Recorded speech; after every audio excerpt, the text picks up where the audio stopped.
It continues to fail us economically, socially, environmentally, and politically. The economic failure is manifest in the Great Recession brought on by Wall Street financial excess, which stripped tens of millions of middle-class Americans of their jobs, homes, and retirement assets and plunged them into poverty and despair. Now, as bad as the conditions are for white people, they're far worse for people of color. And they're particularly bad for the younger generation of people who are just entering the workforce. Trillions of dollars in public bailout money have temporarily revived Wall Street. But a broadly based revival for Main Street requires a fundamental restructuring of our economic institutions to shift power from Wall Street to Main Street. That shift of power through structural change is the foundation of our work.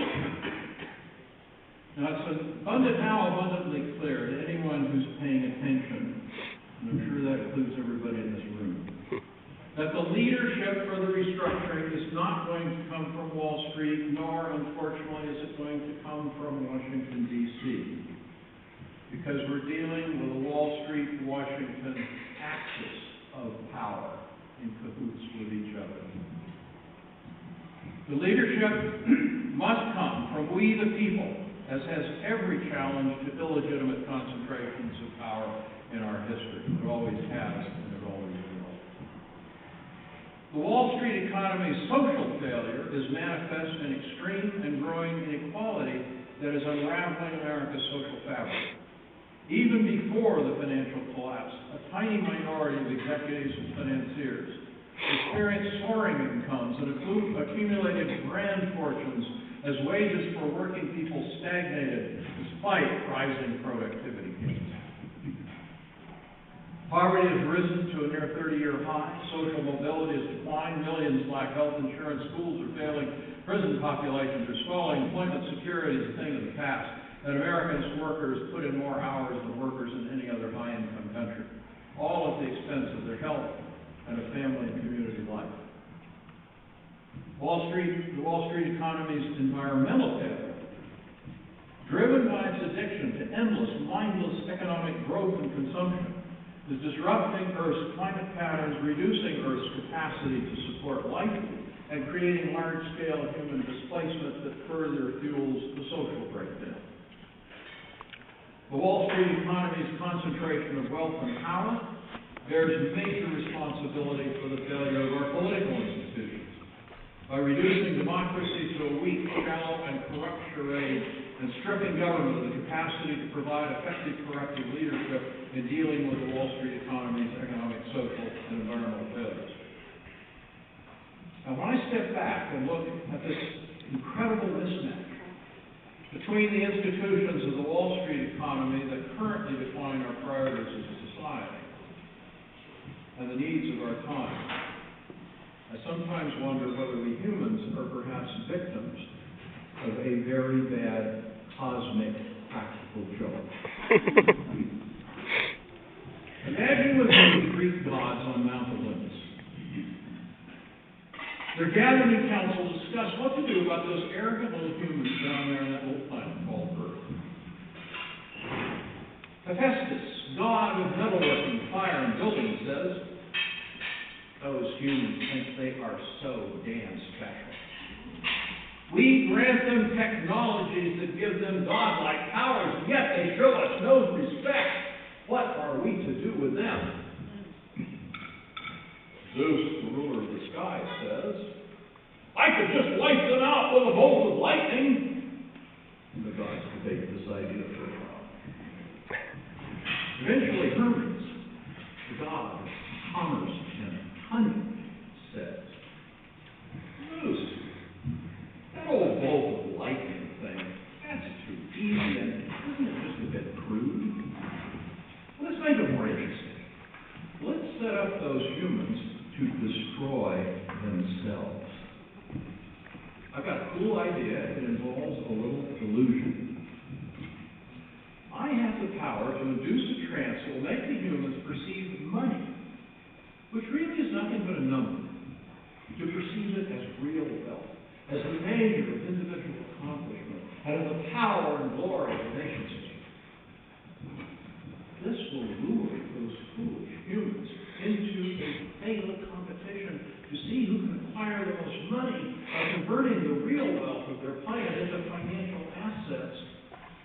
fact nothing more than numbers on a computer hard drive.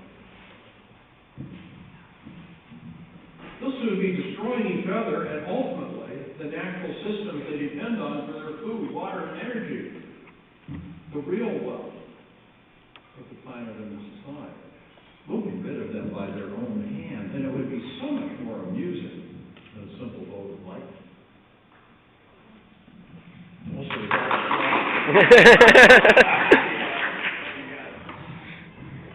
Hestia, goddess of home and hearth, protests.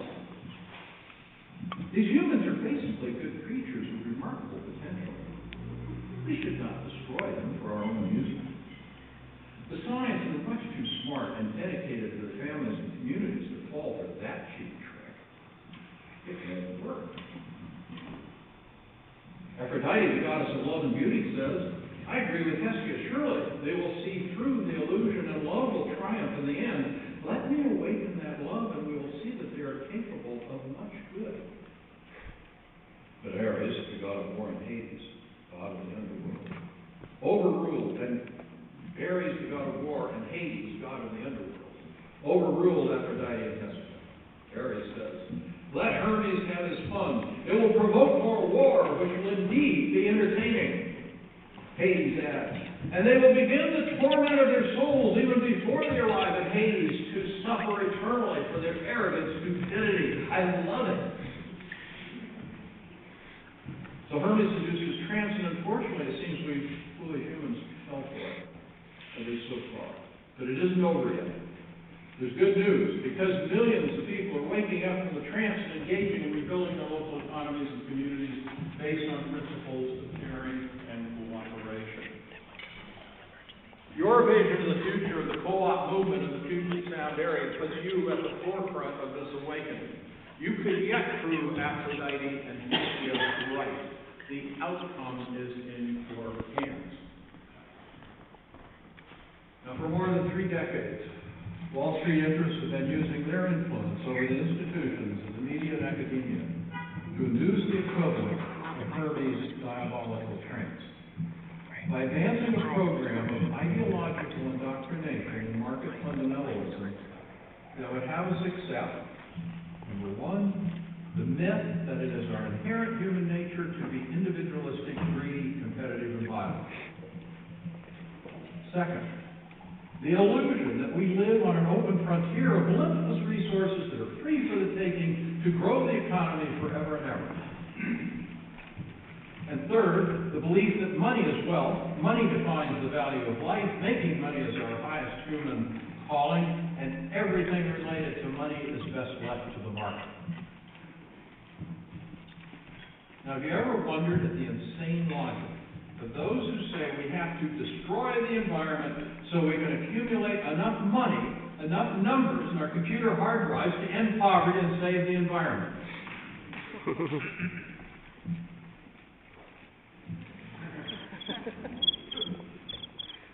You know, this isn't rocket science. I sometimes feel embarrassed because the things I say are so simple and so obvious. But it's all part of pointing out, of breaking the trance. Because as soon as people hear the truth, you all recognize the truth, and so do most people. But we just have to hear each other speak it. And that's part of what we are doing in the cooperative movement. Now, these and other claims of market fundamentalists are both false and morally bankrupt, and they're the foundation of a false and morally bankrupt economic theory. Our reality on each point put forward by the market fundamentalists is exactly the opposite of what they would have us believe. First of all, the human brain is wired to support creativity, cooperation, and life in community. That is the true nature of the morally and psychologically mature human. The prevalence of materialism, greed, competition, and violence common in modern society is a symptom of severe cultural and institutional dysfunction. Second, we humans inhabit a wondrous but finite living planet with a self-organizing biosphere. That's Earth's thin zone of life on which our lives depend. Many scientists have come to think of the biosphere as a living, self-organizing superorganism. An organism that is both global but rooted locally everywhere, with an extraordinary capacity for local adaptation to optimize the sustainable use of nutrients, energy, and water in support of life. That's a little more complex to get into, but understanding that dynamic of how the biosphere organizes is foundational to getting out of this mess. The illusion of an open frontier with limitless resources has led us to commodify the biosphere, mine it for short-term financial gain, and use a non-renewable fossil fuel subsidy to suppress and control its natural processes. We must now restructure our economies to align and work in integral partnership with the biosphere's structure and dynamics. Industrial agriculture, characterized by soil-destroying, energy-intensive mechanization, monocropping, and toxic chemicals, offers a graphic example of our war against nature. At the opposite end of the spectrum, ecological agriculture works with the natural processes of nature to minimize energy subsidize and maximize soil health and the nutritional quality and flavor of our food. Fundamentally different ways of relating to nature and of meeting our needs. The third truth of the new economy, money. Money, unrelated to the creation of anything of real value, is phantom wealth. It is an accounting chip that has no intrinsic value. Indeed, it has no existence outside of the human mind. None. That's part of breaking the illusion. We have to fully understand that money is nothing but a convenient tool, an accounting entry, has very important uses, but it must be our servant, not our master. Money needs to work for us, not we working for money. In a pure belief system, life is the true measure of value, and money is legitimate only in its use in life's service. An obsession with making money is a sign of psychological and social dysfunction. With proper rules, a market is an essential and beneficial partner of an active civil society and of democratic governments, each in their appropriate roles. But absent proper rules, the market becomes a capitalist weapon of mass destruction. Now, these are fundamental truths underlying the possibilities of the economy we seek to create. And they are the foundation of the economic theory in which we now must educate the American public as part of the program of cooperative education. Our effectiveness in this work depends on recognizing the significance of the cooperative model of enterprise organization. And I think here of our experience at Yes Magazine. When we founded Yes some 15 years ago, we were dedicated. We thought of ourselves as part of a fringe movement dedicated to keeping alive the possibility of a better world based in part on an alternative economy. But we very much thought of ourselves as relatively fringe, at the margin. It's now 15 years later. The times have changed. The imperative for institutional transformation is increasingly clear for more Americans. And we at Yes now define our role as being to communicate the powerful ideas and practical actions that are defining the new mainstream of America and the world. That is a major shift in our thinking. And any of you who have followed us over the years surely have noticed how our voice has grown in confidence and power. Woo! Now I sense that the cooperative movement is going through a similar transition. That this is a moment of awakening to your own significance, importance, and potential power. So what's happening here at Central Co-op is an expression of that transition. The economic power of cooperatives is one of the most underreported stories of our time. Cooperatives are major players in farm supply and marketing, grocery, arts and crafts, healthcare, childcare, housing, transportation, education, financial services, rural electricity, telephone, and water. Nearly 30,000 U.S. co-ops operate 73,000 places of business, own more than $3 trillion in assets, generate nearly $654 billion in revenue, provide more than 2 million jobs, pay $75 billion in wages and benefits, and have some 350 million members. Yeah. Woo!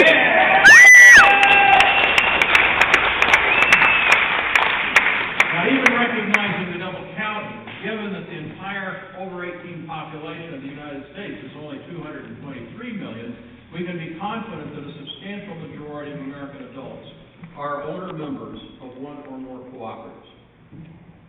This is far from fringe or marginal. Cooperatives are already an important backbone of our Main Street economies, and it's time to build public recognition of the significance of the cooperative sector and make it a centerpiece of national economic policy.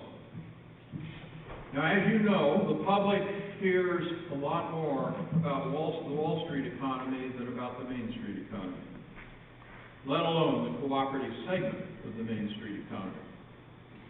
This is more than a little curious, given that a substantial majority of Americans directly own a membership share in a cooperative. This is part of defining our challenge, because the truth is most cooperative members have no idea what a cooperative actually is or what is special about it. And many of those cooperatives have themselves lost sight of what is special about being a cooperative.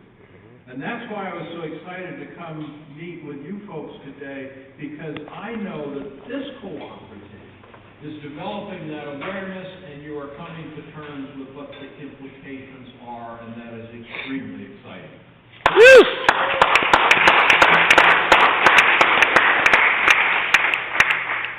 Now, by contrast to Americans' participation in co-ops ownership, only 21% of American households directly own a share of corporate stock.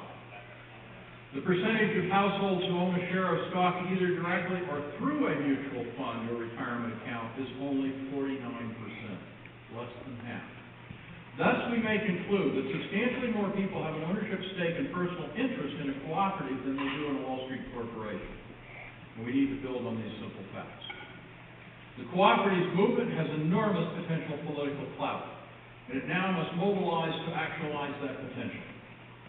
The values and the institutions of the Wall Street economy drive it to self-organize toward accelerating economic instability, environmental destruction, concentration of wealth, and political corruption.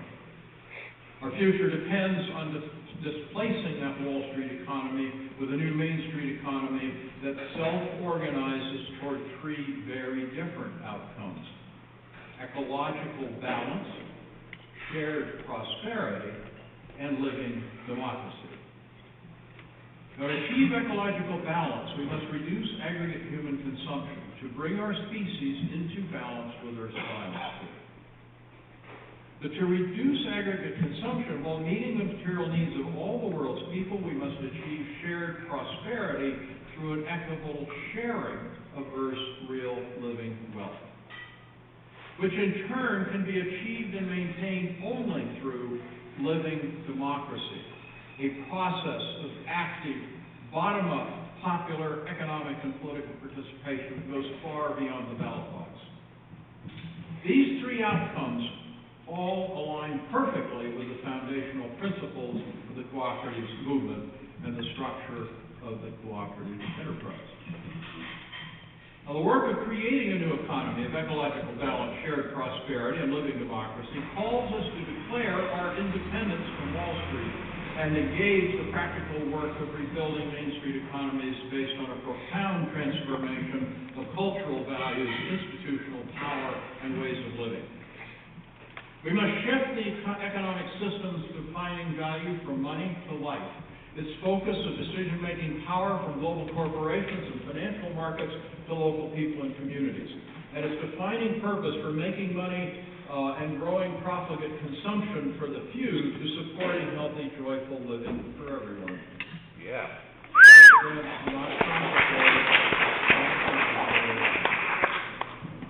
The The relationship between money and life is key. In the old economy, life serves money. In the new economy, money serves life. We seek to create living economies comprised of living enterprises accountable to living owners that self-organize through living markets to serve living communities. This could serve as the definition of a cooperative economy comprised of cooperative businesses. Now, we were raised in America to believe that capitalism is synonymous with a market economy, democracy, and human liberty.